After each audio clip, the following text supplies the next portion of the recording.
Glórias a Deus. Estamos felizes por estarmos mais uma vez na casa do Senhor, podendo ouvir a sua palavra. A palavra do Senhor que é viva, que é eficaz.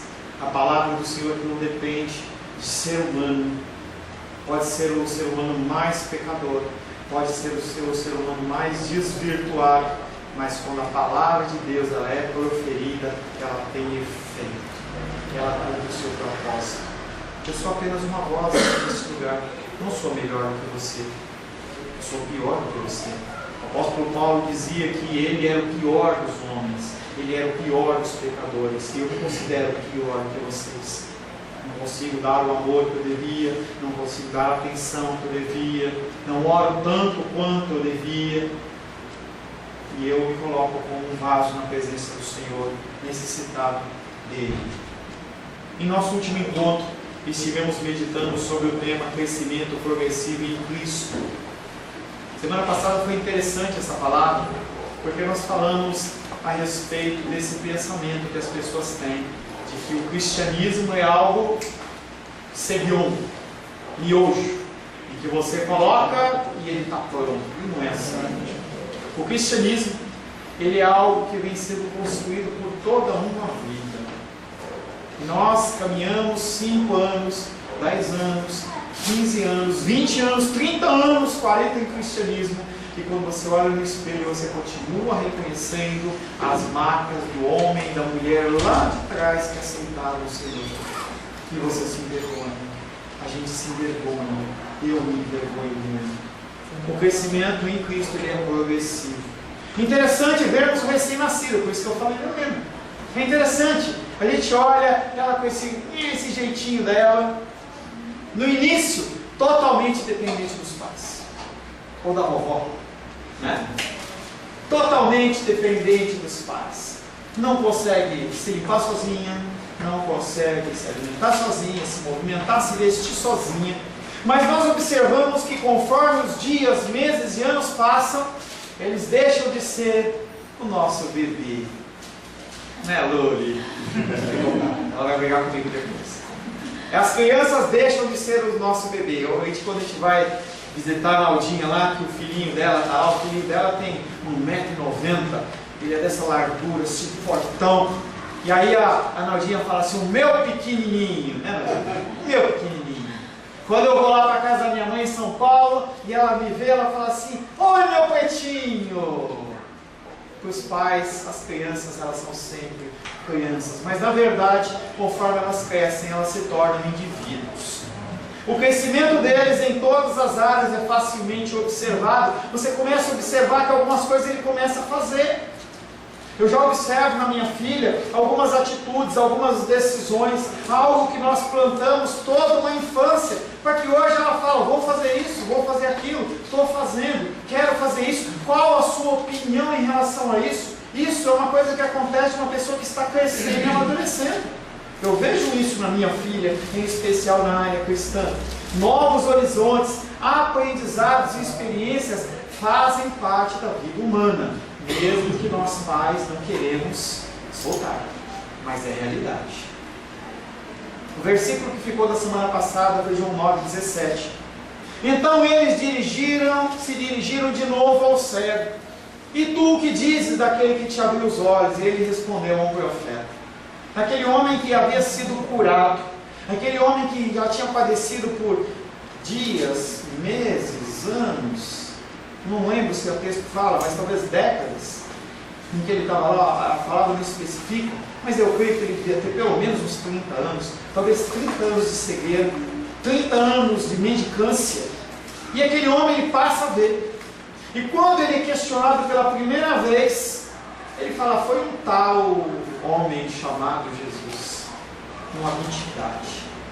Quando ele é questionado nessa segunda vez, ele já fala que ele é um profeta. Aquele homem que era realmente cego, no início identifica Jesus como um homem normal, como um homem comum, depois como um profeta. E aí nós vamos ver que nos versos a seguir, ele reconhece ele como o Messias.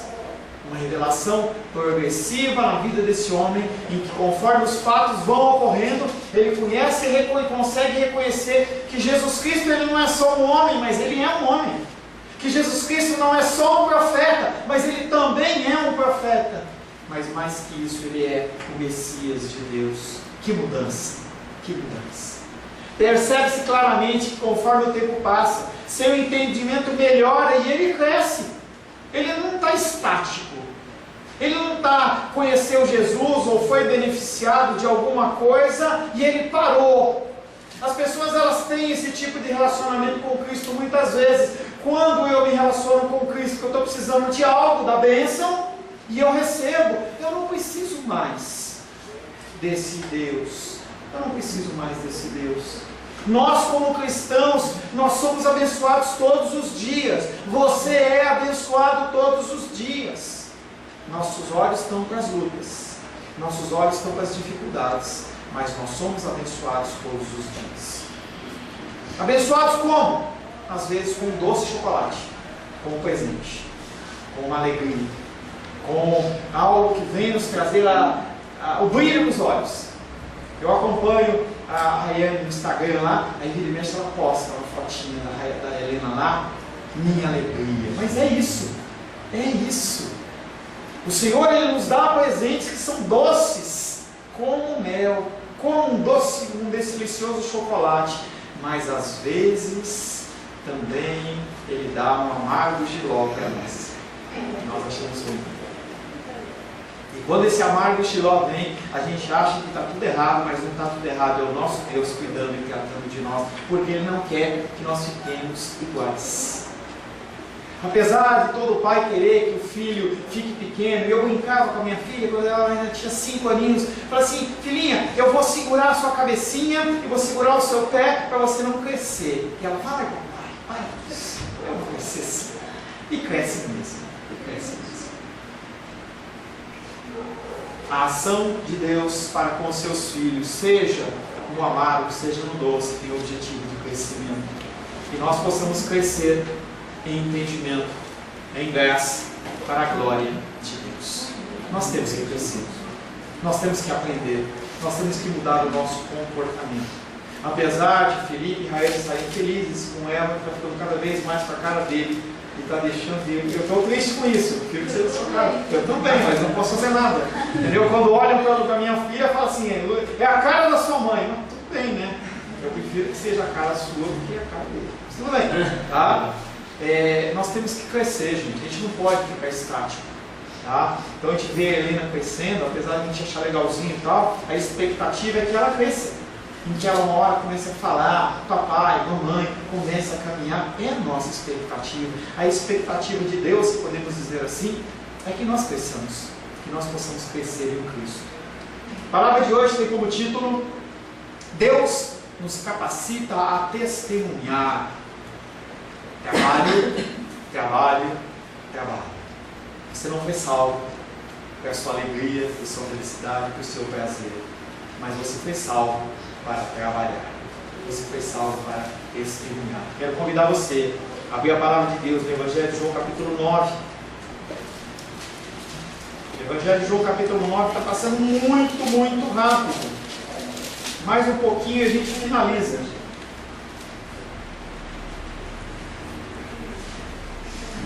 Evangelho de João, capítulo 9.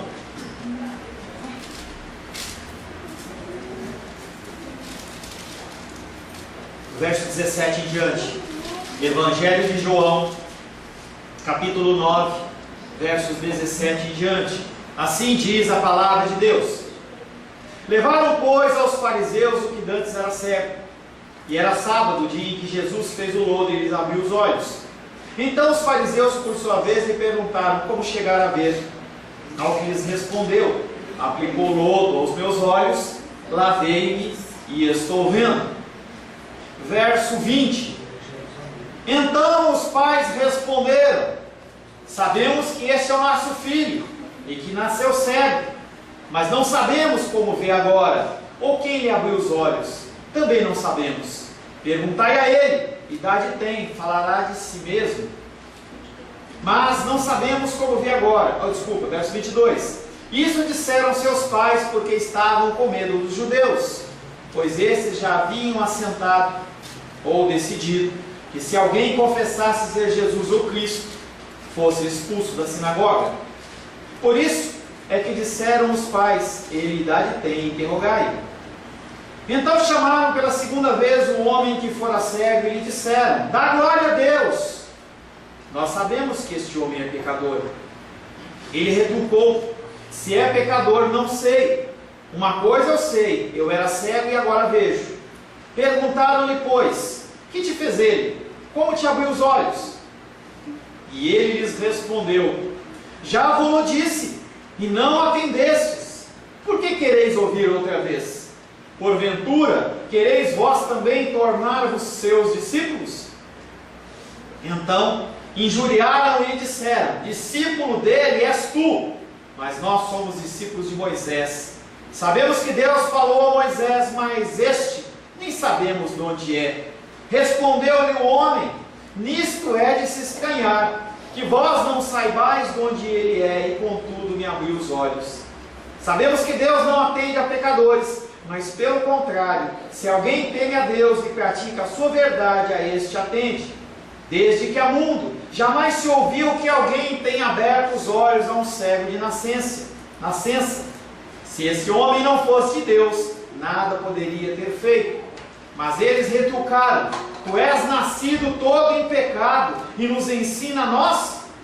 E o expulsaram. Palavra do Senhor, amém? Senhor, em nome de Jesus, mais uma vez lemos a tua palavra. A tua palavra que é viva e eficaz.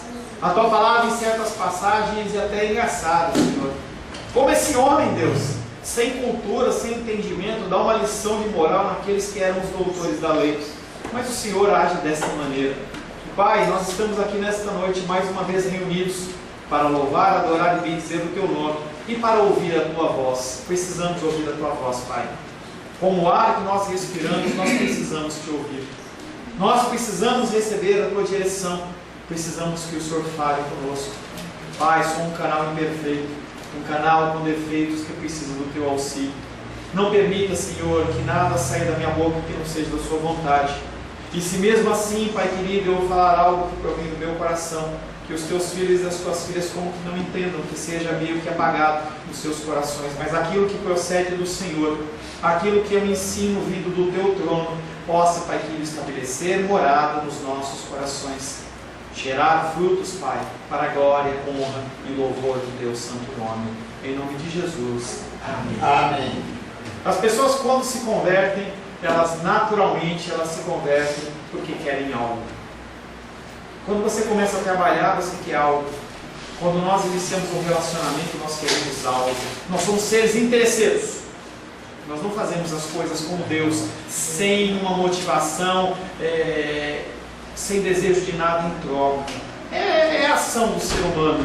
E nós temos que policiar a nossa vida cada vez mais a que nós mudemos o nosso comportamento e nos assemelhemos à figura de Cristo. E Deus, Ele nos capacita a testemunhar. E nós já falamos em cultos anteriores que testemunhar é muito mais do que ouvir aqui à frente e falar: olha, Deus me deu um carro, Deus me deu um filho, Deus me deu um apartamento, Deus me concedeu XYZ. O testemunho verdadeiro, o testemunho esperado, o testemunho que o Senhor deseja de nós é que nós confessemos Jesus Cristo como nosso Senhor e Salvador às pessoas.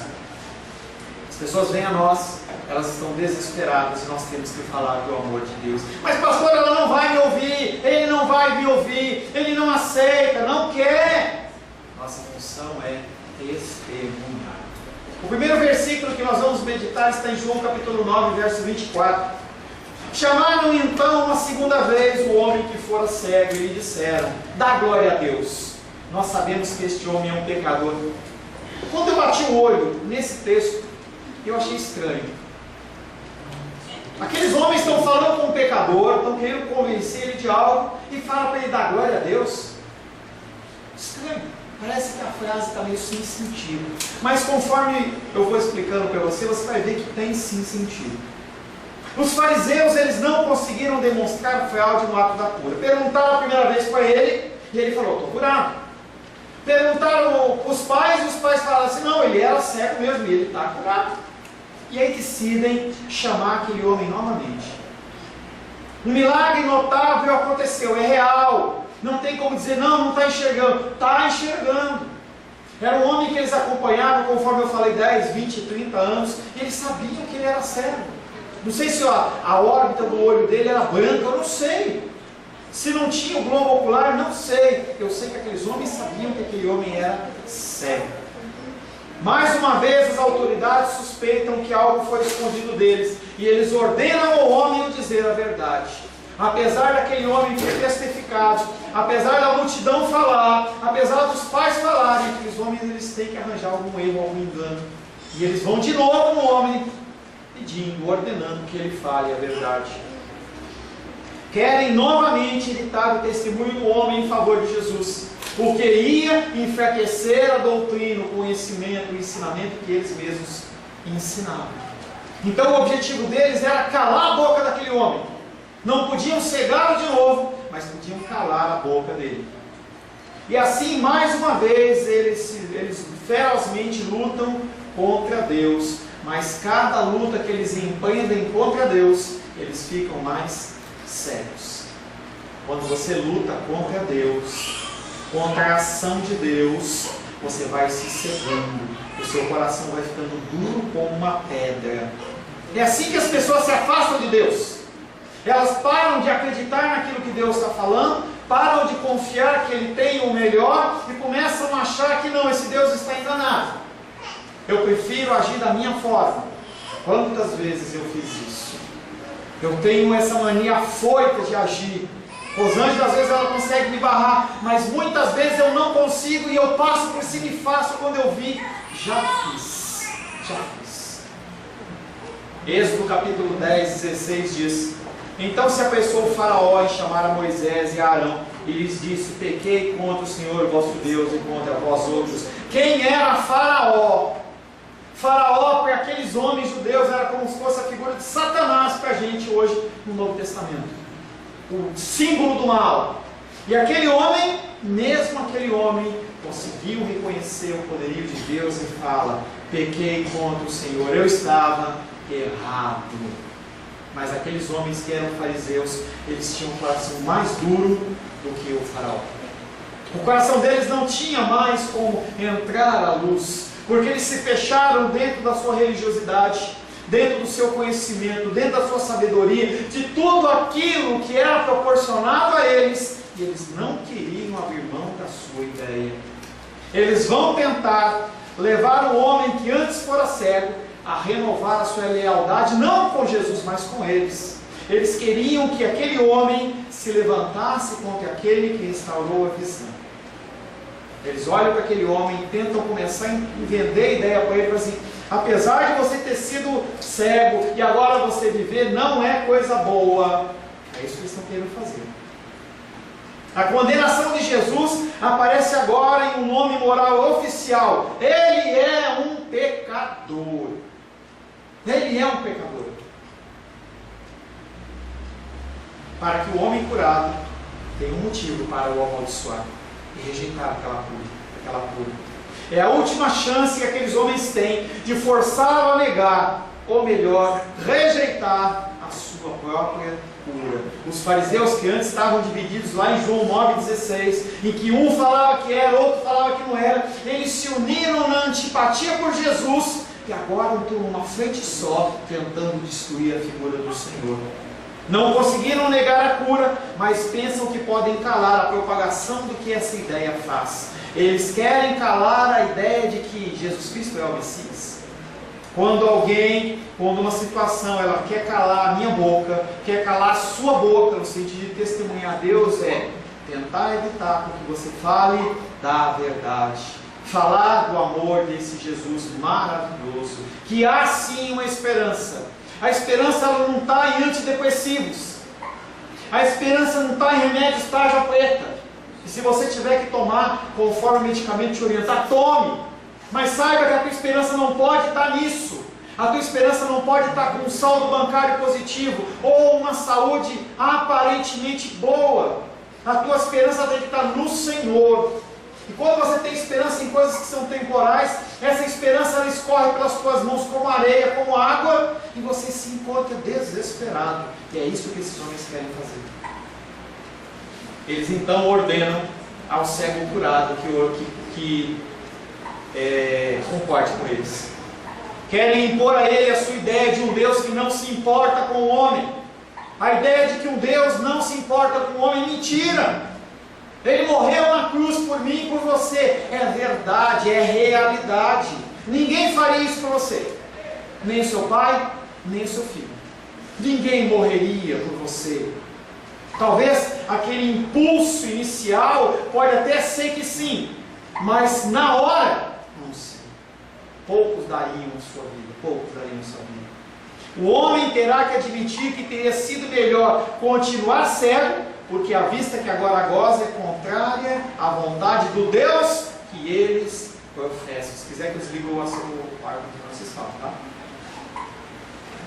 Um Deus preocupado apenas com normas e procedimentos. Eu falava ontem com um pastor amigo meu, amigo da Chile também, pastor Marcelo, sobre o perigo da religiosidade.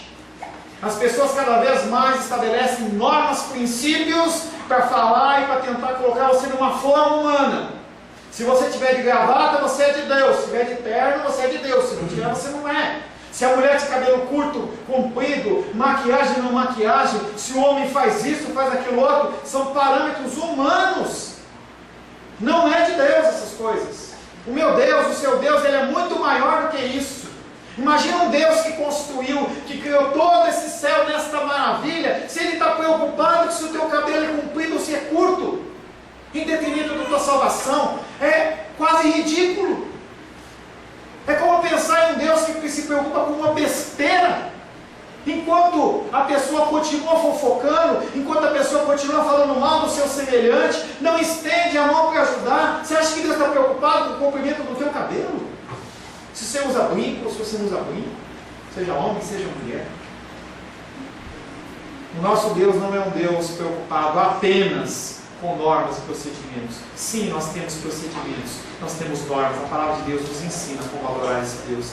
O último hino que nós cantamos foi o hino último. Nós temos que adorá-lo em espírito e em verdade. Não é da boca para fora, não é de qualquer jeito. Tem jeito para fazer. Dá glória a Deus. Que coisa mais estranha para estar nesse versículo. Dá glória a Deus. Dá glória a Deus no contexto da época. Tinha a função de você falar assim, olha, jura, fala a verdade. Se você não falar a verdade, você vai ser exposto a uma punição grande. Porque você está tendo como testemunha o próprio Deus. O sentido, dar glória a Deus, não é que nem a gente fala hoje, dá glória a Deus pelo que você recebeu, dá glória a Deus. Não é isso. O sentido aqui é o sentido de você falar a verdade. Pastor, já aconteceu isso em algum lugar? Claro que já aconteceu. Josué 7,19, naquele contexto em que eles invadiram Jericó, depois eles foram para Ai, havia uma ordenança de que não se podia pegar nada de Jericó, era tudo contaminado, e Acã foi lá e pegou uns ourinhos, pegou umas cartinhas, foi lá e pegou umas roupinhas e escondeu. Quando o povo de Israel foi para cima de Ai, uma cidadezinha pequenininha, é como se tivesse tido uma guerra contra a cidade de Brasília, e aí depois fosse lá para Pirinópolis, pequeno. E aí quando foi para Pirinópolis, perdeu. E aquele povo fica desesperado e começa a perguntar, Josué se desespera, e o Senhor fala assim, olha, não estou entendendo por que você está agindo dessa maneira. Se você tivesse agindo conforme, você não teria estar passando por isso. E aí eles vão até que chegam em Acã.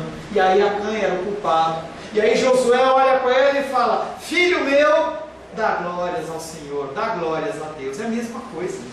É um princípio, é um conceito judaico. Dá glórias ao Senhor, Deus de Israel. E aí ele rende louvores. Declara-me agora o que fizeste, não me ocultes. Fala a verdade. Eles defendem a sua posição teológica, negando a evidência da aclaração divina. Aquela cura não foi uma cura que veio do demônio, Satanás, mas veio de Deus. Eles não querem entender isso. Aqueles homens são inimigos da luz, com a mentira. E eles tentam extinguir a palavra. Extinguir a luz. Como que você extingue a luz? Tampando ela. Se a gente pegar algum pano e começar a tampar as lâmpadas, esse ambiente vai escurecendo, escurecendo, escurecendo, fica a tela do laptop, a gente tampa o laptop, nós vamos ficar aqui numa escuridão quase total. É assim que a escuridão quer apagar as trevas, tentando esconder. As pessoas, elas não querem ouvir a verdade, mas quando a verdade vem a elas, o que acontece é libertação, que é o que aconteceu com esse cego.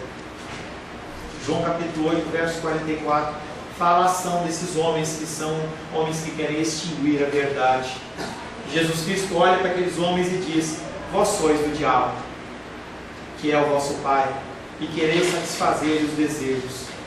Ele foi homicida desde o princípio, e jamais se firmou na verdade, porque nele não há verdade. Quando ele profere mentira, fala do que lhe é próprio, porque é mentiroso e pai da mentira. Quando eu minto, quando você mente, nós assumimos essa paternidade. Quando nós deixamos de proclamar a verdade, nós assumimos essa paternidade. É uma coisa muito séria. Ser cristão não é algo simples, não é algo fácil. Nós estamos trabalhando na escola dominical sobre o preço de você ser um cristão. Não de você ser salvo, não é isso. Você não tem como comprar. Não tem como você ir lá e pagar. Não tem como eu pagar com 10 Pai Nosso. Não tem como pagar com R$1 milhão. Não tem como pagar. Não tem como. Mas nós temos um preço a mostrar para o mundo, um preço a pagar para sermos cristãos verdadeiros. No conflito entre a verdade do fato e aquele conceito teológico que eles tinham, para eles, o conceito teológico é mais importante. As igrejas hoje, elas se preocupam muito mais com conceitos teológicos do que realmente com a vontade do Senhor. Preferem ofender a Deus a reconhecer o seu benefício em favor do homem. João 9, 25. Respondeu-lhes ele: se é pecador, não sei. De uma coisa eu estou certo, eu era cego e agora vejo. Aquele homem, ele age de uma maneira interessante. Interessante porque ele não defende nada mais do que ele foi perguntado. Perguntaram para ele é pecador? Não, não é pecador, eu sei que eu fui curado. Isso eu sei. Aquele homem, ele prefere se isentar dessa discussão teológica. E aí o que eu tenho para dizer é que há lutas para você lutar e há lutas para você não lutar. E nós queremos lutar todas. Parece que quando as coisas vêm na nossa presença, parece que a gente tem que eu não sei ficar parado, eu não sei esperar. Tem outras pessoas que só ficam paradas, mas tem pessoas que só querem, que saem para resolver, querem resolver. Mas tem lutas que não são lutas que são necessárias. Não são lutas que são da nossa alçada. E esse homem identifica: por que eu vou criar caso com esses homens agora? Não é a hora. Se ele é pecador, não sei. De uma coisa eu estou certo, eu era cego e agora eu vejo. O pecador curado professa não ter nenhuma competência para julgar se Jesus é pecador ou não, e prefere deixar para aqueles homens. O que ele sabe é que o seu estado inicial era ruim, o seu estado atual ele é melhor, e disso ele não abre mão. Eu era cego e agora eu vejo. Salmo 119, 105. Lâmpada para os meus pés é a tua palavra e luz para os meus caminhos. Esse texto está dizendo que você precisa da palavra de Deus para te orientar.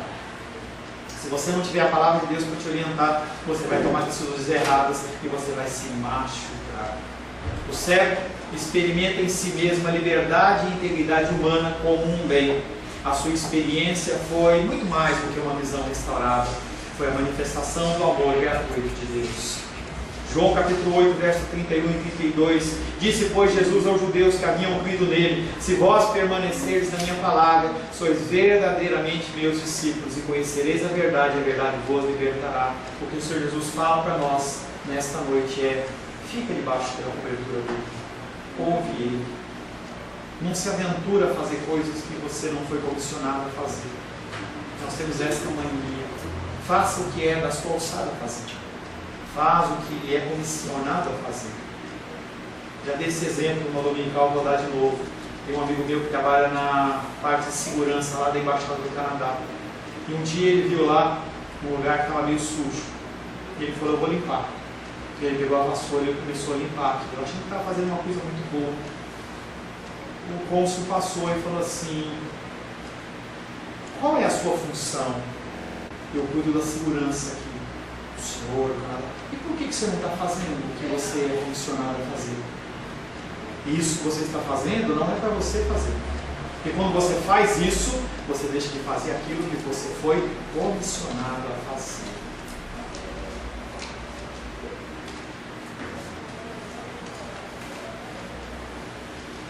Disse, pois, Jesus aos judeus que haviam crido nele: se vós permaneceres na minha palavra, sois verdadeiramente meus discípulos, e conhecereis a verdade vos libertará. É isso que abre, na realidade, os olhos do cego, e o torna mais sábios que os mestres fariseus. Ele entende que ele está enxergando, mas os mestres são cegos. Salmo 146, 8 diz: o Senhor abre os olhos aos cegos, o Senhor levanta os abatidos, o Senhor ama os justos. E essa vida que ele está falando não é só física, é uma vida espiritual. É algo que nós temos falado nos cultos, temos falado nos dominicais, mais importante do que o pequeno período seu aqui na terra, é um período todo de uma eternidade. O Senhor abre os olhos aos cegos, o Senhor levanta os abatidos, o Senhor ama os justos. Ele sabe agora, além daquela teologia moral e legalista, quem o homem é para Deus. Quem é você para Deus? Será que você não é nada? Sim, somos pecadores. Amém-nos. De Adão até o último homem, todos eles são pecadores miseráveis. São pecadores na totalidade. A cultura ortodoxa fala que o meu estado, o seu estado, é um estado totalmente depravado. Não tem nada a ver com sexo também, mas não é sexo.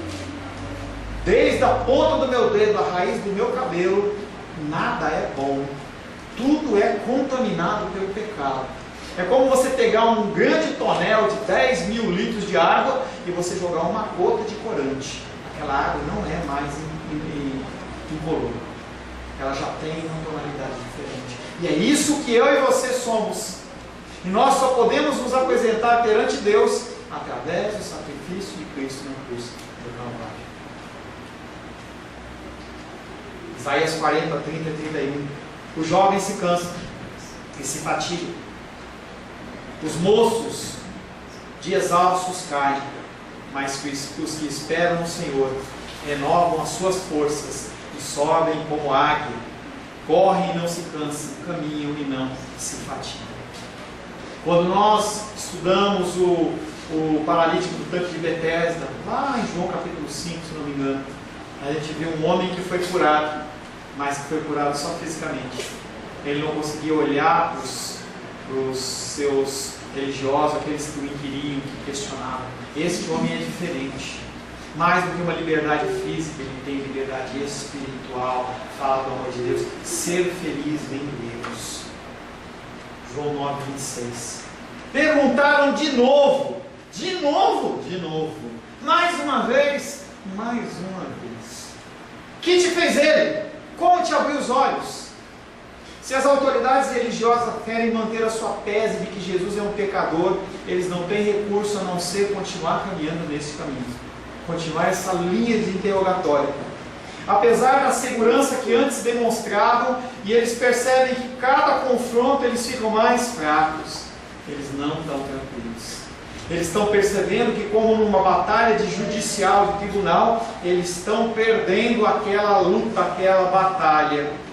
O apóstolo João continua empregando a frase abrir os olhos, que traz à memória a libertação por parte do Messias anunciado por Isaías. Isaías fala: o Messias ele vai abrir olhos dos cegos. Não foi Jeremias que fez isso, não foi Isaías, não foi Elias. Quem fez isso é Jesus Cristo. Não foi João Batista, o maior dos homens. Não foi Moisés, mas foi Jesus Cristo. Isaías 42, versos 6 e 7 diz: eu, Senhor, te chamei em justiça, tomar-te-ei pela mão e te guardarei, e te farei mediador da aliança com o povo e luz para os cativos, para abrires os olhos aos cegos, para tirares da prisão o cativo e do cárcere os que jazem em trevas. Pastor, isso é para Jesus? Não é só para Jesus. No momento inicial, sim, ele está se referindo ao Filho de Deus. Mas essa função hoje, ela é transferida para mim, para você. Nós temos a autoridade de abrir os olhos dos cegos, tirar da prisão o cativo, de levar luz para os gentios e tirar do cárcere aqueles que jazem em trevas. É uma função que eu tenho e que você tem. Talvez o Senhor te conceda uma unção, uma capacitação de você orar pelas pessoas e elas serem curadas. Amém. Mas no mínimo, nós temos que falar do amor de Deus, porque nós fomos libertos para testemunhar. E quem nos capacita a isso é Deus. Ele não vai falar para você, faça, se você não tem condição. Ele vai levar para você as pessoas que você consegue lidar. Ele não vai levar pessoas que você não consegue lidar. Ele vai delegar as pessoas corretas, de forma correta, para quem tem capacidade de fazer aquilo. E ele completa, e ele ajuda, e ele direciona, porque o objetivo dele é que o nome dele seja glorificado através da minha vida e da sua vida. Se assim não fosse, a gente já tinha morrido. Se você está vivo, é porque você tem algo a fazer.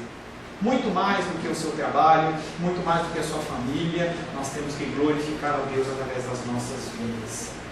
O fato descrito em termos proféticos nesse texto de Isaías 42 expõe aqueles homens que se dizem conhecedores da verdade.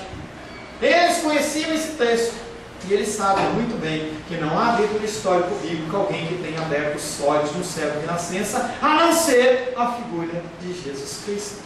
E eles sabem que, segundo as Escrituras, Jesus é o Messias. João 9, 27, o último versículo que nós vamos meditar. E ele lhes respondeu, e aí é uma das frases mais engraçadas que eu acho desse evangelho. Depois vai ter outra, mas essa é muito engraçada. Aquele homem que não tinha conhecimento, ele era cego, ele não estudou, ele não tinha acesso aos pergaminhos, ele não fez uma escola com rabinos. O que ele fazia era sentar na beira lá do lugar lá onde era pedinte, e ele ficava lá com a boquinha dele, moedinha pro ceguinho, tá vendo isso aí? Moedinha pro ceguinho, moedinha pro ceguinho, era isso que ele fazia.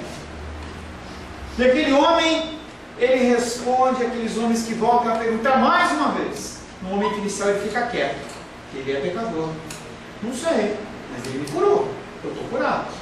Mas diante dessa segunda pergunta, mais essa pergunta, ele se posiciona e diz: já não vos disse e não me crestes? Olha, por que quereis ouvir outra vez? E eu consigo ver aqueles homens dando um passo para trás. Quem é esse? Por acaso quereis vós também se tornar discípulos de Jesus Cristo? Que ousadia! Que ousadia! É engraçado! Porque aquele homem não sei a vestimenta que aquele homem estava. Devia estar com a vestimenta de cego, não deu tempo. Ele foi lá no tanque, se lavou. Uma vestimenta, você consegue imaginar um cego com uma roupa bonita pedindo dinheiro? Não, ele estava com a roupa maltrapilha. E aqueles homens, se você vê uma roupa judaica, ela é linda, maravilhosa, com umas franjas, e tem um negócio na cabeça, e tem um negócio aqui e tal, e chama de aquelas franjas, lindo. E aqueles homens, tudo em cima dele, querendo fazer com que ele voltasse para trás. E aquele homem pergunta: vocês querem ser discípulos de Jesus? Talvez quisessem, não sei. Ainda que busquem de todos os lados lançar mão de motivos para mentirem, o Senhor frustra todas as suas tentativas, de uma maneira extraordinária, pela inabalável firmeza do servo. Pois não só persiste em sua opinião, mas franca e severamente o censura, por dizerem ter conhecimento da verdade, contudo, fazerem o que podem para tentar enterrar essa mesma verdade. Como é que eles dizem que são servos de Deus? Como é que eles dizem que são estudiosos da palavra e não conhecem que Jesus Cristo é o Messias? Isaías 41:11, a ação de Deus com aqueles que lutam contra Deus. Eis que envergonhados e confundidos serão todos os que estão indignados contra ti, serão reduzidos a nada, e os que contendem contigo perecerão. A figura do ímpio, a figura daquele que não acredita em Deus, o resultado é este. É por isso que Deus fala: não olha para isso e sente inveja, não. Não olha para isso e acha que é melhor, não. Algo que o povo de Israel fez depois da libertação. Eles falam assim: como era bom estar no Egito. Lá a gente comia melão, a gente comia pepino, e aqui a gente só come esse maná. Que liberdade! Será que não era importante? Será que eles esqueceram que por décadas eles clamaram a ação de Deus porque eles não aguentavam mais aquele jugo de Faraó? Esqueceram. Aqueles homens queriam encontrar uma saída, mas a resposta do homem os associa a surdos. Por que quereis que eu fale outra vez? Vocês são surdos? Isaías 42:18. Surdos, ouvi, e vós cegos, olhai para que possais ver. Ele não falou o texto de Isaías, mas ele falou exatamente a mesma ideia.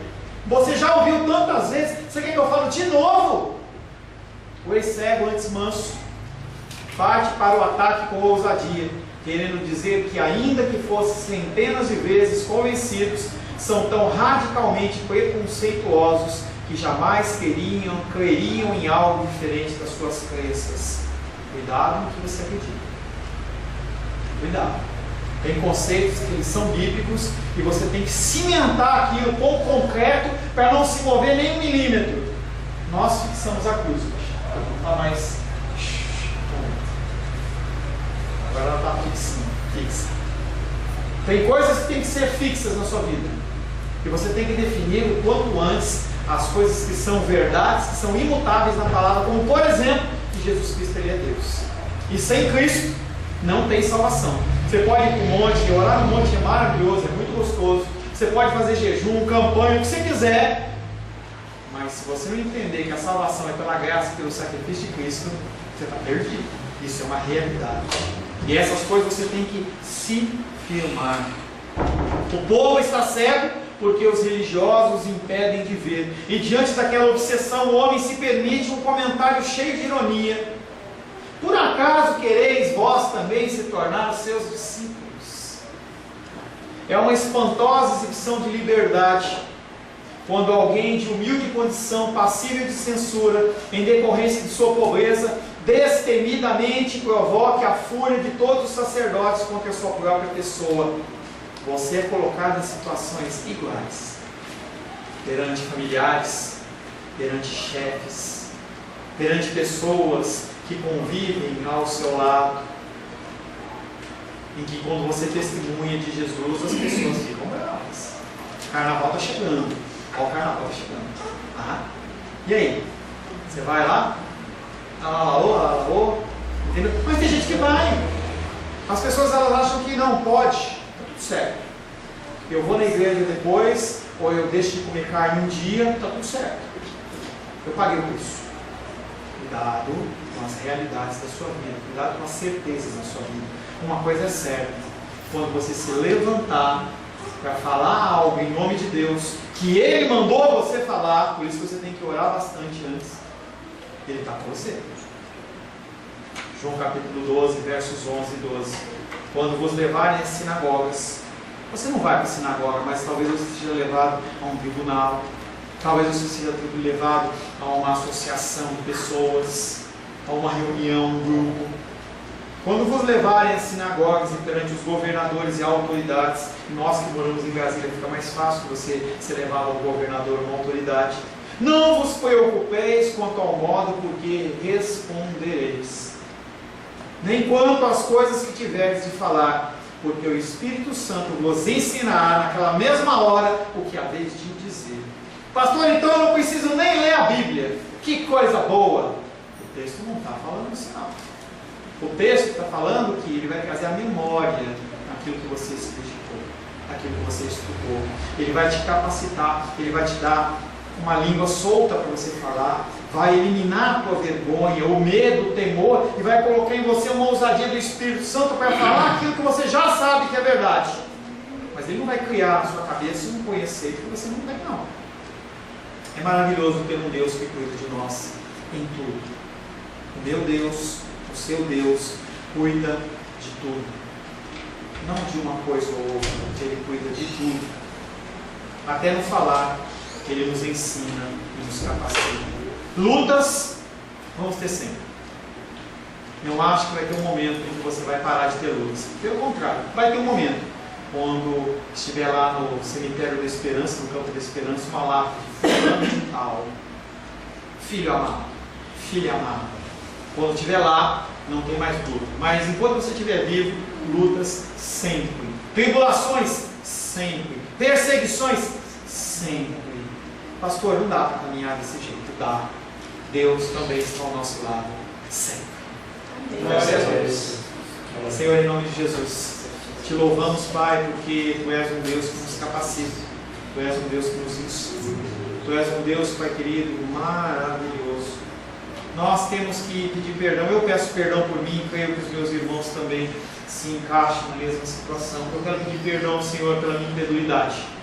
Quero pedir perdão, Senhor, porque eu não sou grato como deveria, em relação, Pai querido, à minha saúde, em relação à minha moradia, ao meu transporte, ao meu vestuário, à minha alimentação, à minha condição financeira. Eu não tenho, Pai querido, confiança no Teu agir, no Teu mover, eu me desespero, meu coração se angustia. Muitas vezes, Pai querido, eu murmuro, seja na frente de cristãos, seja na frente de não cristãos. E mesmo assim, porque Tu és fiel, Tu continuas, Pai querido, nos dando novas e novas e novas oportunidades. E como Tu és fiel, Senhor, não nos abandona. Porque um dia, Pai, na eternidade, o Senhor disse para Cristo que o Senhor entregaria pessoas. E o Senhor Jesus disse que nenhum daqueles que o Senhor entregasse nas Suas mãos seriam lançados fora. E nós repousamos nas Suas mãos. Te louvamos, Pai, nesta noite, por esta palavra, em nome de Jesus. Amém. Glórias a Deus.